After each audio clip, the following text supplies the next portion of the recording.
Formal nang nagsampa ng qualified theft complaint si kapamilya actress Kim Chiu laban sa kanyang kapatid na sila Kambini Chiu matapos umano niyang madiskubre ang seryosong financial discrepancies sa kanilang negosyo.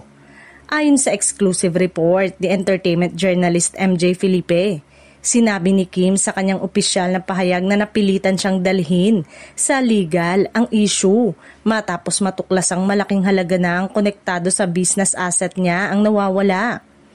Ayon pa sa kanyang mga abogado, ilang beses silang nagtangkang ayusin ang problema sa loob ng pamilya ngunit hindi ito nagkaroon ng resolusyon.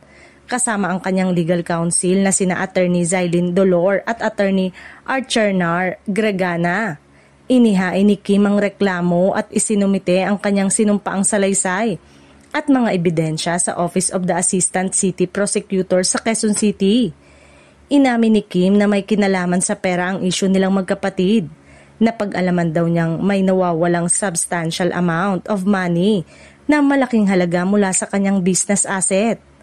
Masakit daw para kay Kim ang pinagdadaanan nila ngayon nila Cam. Napilitan daw siyang idemanda ang kapatid hindi lang para protektahan ang kanyang kumpanya kundi pati na rin ang mga empleyadong umaasa sa mga negosyo niya.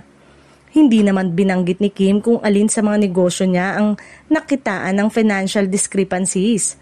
Pero isa lamang ang malinaw, hindi maliit na halaga ang nakitang nawawalang pera sa negosyo ng aktres. Nakakapanghinaya nga lang dahil sa loob ng 20 years na pinaghirapan sa showbiz ay maaaring mauwi sa pagkalugi.